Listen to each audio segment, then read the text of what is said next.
Hello friends, welcome back to our channel. இன்றைக்கி ஒரு இன்ட்ரெஸ்டிங்கான ரெசிபி தான் பார்க்க போகிறோம். என்னென்னு பார்த்தீங்கன்னா, மொறு மொறுன்னு கிறிஸ்பியான பன்னீர் ஃப்ரை எப்படி பண்ணுறது அப்படிங்கிறது தான் இன்றைக்கி உங்களோட நான் ஷேர் பண்ணிக்க வந்திருக்கேன். இந்த ரெசிபி செய்கிறதுக்கு தேவையான இன்க்ரீடியன்ஸ் என்னென்னு பார்த்தீங்கன்னா, பன்னீர் நான் வந்து க்யூபாக ஸ்கொயர்ஸாக கட் பண்ணி வச்சுருக்கேன். அதோட கொஞ்சமாக சில்லி பவுடர், டர்மரிக், சால்ட், அப்புறம் எண்ணெய், அவ்வளோதாங்க.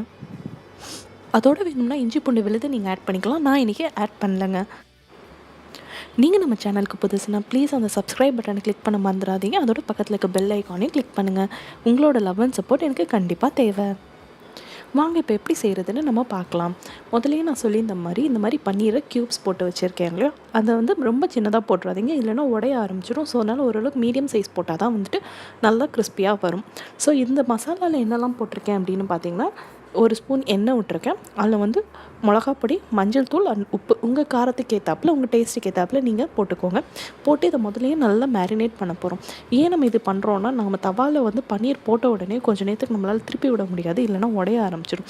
ஸோ அதுக்காக தான் இதில் முதலே போட்டு மேரினேட் பண்ணிட்டிங்கன்னா எல்லா இடத்துலையும் வந்து அந்த மசாலா ஈவனாக ஸ்ப்ரெட் ஆகி நல்லா டேஸ்ட் கொடுக்கும். அதுக்காக தான் நம்ம இப்படி பண்ணுறோம். இது மாதிரி பண்ணி ஒரு 5 நிமிஷம் அதை வந்து நல்லா ஊற விட்டுருங்க.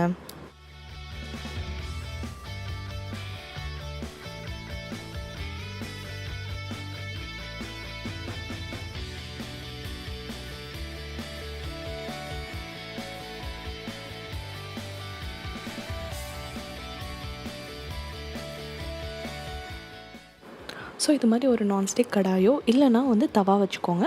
தவாவில் வந்து ஒரு எண்ணெய் விட்டு அந்த எண்ணெய் வந்து நல்லா ஸ்ப்ரெட் ஆகிடணும், எல்லா இடத்துலையும் ஸ்ப்ரெட் ஆகிடணும். அது மாதிரி விட்டுட்டு அந்த எண்ணெய் சூடானதுக்கப்புறம் இந்த ஒவ்வொரு க்யூபாக நம்ம எடுத்து அதில் எண்ணெயில் போட போகிறோங்க. ஸோ இது மாதிரி போட்டதுக்கப்புறம் அதை வந்து கொஞ்சம் நேரம் ஓப்பன்லேயே வச்சுடுங்க. ஏன்னா அப்போ தான் அந்த மசாலாவோட பச்சை வாசனை எல்லாம் போகும். போனதுக்கப்புறம் கொஞ்சம் நேரம் மூடி வச்சுடுங்க. மூடி வச்சிருந்தா இதில் என்ன ஆகும்னா நம்ம பன்னீர் வேக ஆரம்பிக்கும். ஸோ மசாலா ஸ்மெல் போனதுக்கப்புறம் இந்த மாதிரி மூடி வச்சுடுங்க. மூடி வச்சதுக்கப்புறம் பன்னீர் வேக ஆரம்பிச்சிடும். ஸோ நான் கொஞ்சம் ஒரு 2 to 3 மினிட்ஸ் விட்டுருங்க.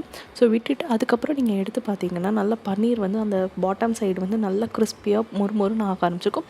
ஸோ அப்போ நீங்கள் கஷ்டப்படவே வேணாம். நீங்களே லிஃப்ட் பண்ணாலே வந்து பார்த்திங்கன்னா ஆட்டோமேட்டிக்காக பன்னீர் வர ஆரம்பிக்கும். ஸோ அப்போ வந்து நீங்கள் அதை ஃப்ளிப் பண்ணி போட்டுருங்க. ஸோ இப்போ பார்த்தீங்கனாலே தெரியும், எல்லாமே வந்து செம்மையாக வந்து கிறிஸ்பியாக வந்திருக்கு ஒரு சைடு. ஸோ இப்போ அடுத்த சைடும் அதே மாதிரி தான். கொஞ்சம் நேரம் அந்த மசாலா ஸ்மெல் போகிற வரைக்கும் விட்டுட்டு அதுக்கப்புறம் திரும்பி மூடி வச்சுடுங்க. ஸோ மூடி வச்சுட்டு நல்லா சிம்மில் வச்சிட்டிங்கன்னா அது நல்லா வந்து அந்த எண்ணெய் நம்ம ஆல்ரெடி அந்த மசாலாலையும் கொஞ்சம் எண்ணெய் விட்டு மேரினேட் பண்ணியிருக்கோம் இல்லையா, ஸோ அந்த எண்ணெய் கொஞ்சம் கொஞ்சமாக ஊஸ் அவுட் ஆக ஆரம்பிக்கும். வெளியே வந்து அப்படியே நல்லா வந்து பொரிய ஆரம்பிக்குங்க. ஸோ இது மாதிரி 2 சைடும் பொரிஞ்சதுக்கப்புறம் அப்படியே கொஞ்சம் கொஞ்சமாக பிரட்டி விட்டிங்கன்னா மீதி சைட்ஸும் வந்து உங்களுக்கு நல்லா பொரிய ஆரம்பிக்கும். ஸோ இது மாதிரி ஒரு 10 மினிட்ஸ் தாங்க ஆகும். பண்ணி எடுத்துட்டிங்கன்னா சூப்பராக கிறிஸ்பியான வந்துட்டு பன்னீர் ஃப்ரை ரெடி ஆகிடும்.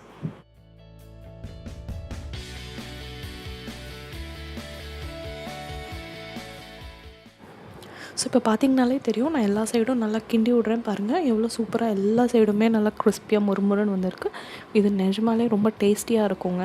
நீங்கள் வந்து ஃப்ரைட் ரைஸ் இல்லைன்னா வெரைட்டி ரைஸ் மாதிரி லைக் லெமன் ரைஸ், தக்காளி சாதம் அந்த மாதிரி இதுக்கு நீங்கள் வச்சிங்கன்னா ரொம்ப சூப்பராக இருக்கும் இந்த சைட் டிஷ். இல்லைன்னா நார்மலாக நீங்கள் ஸ்டார்டராகவோ அப்படி கூட நீங்கள் இதை வந்து சாப்பிடலாம். ரொம்ப நல்லாயிருக்கும். கண்டிப்பாக ட்ரை பண்ணி பாருங்கள், உங்களுக்கு கண்டிப்பாக பிடிக்கும்னு சொல்கிறேன்.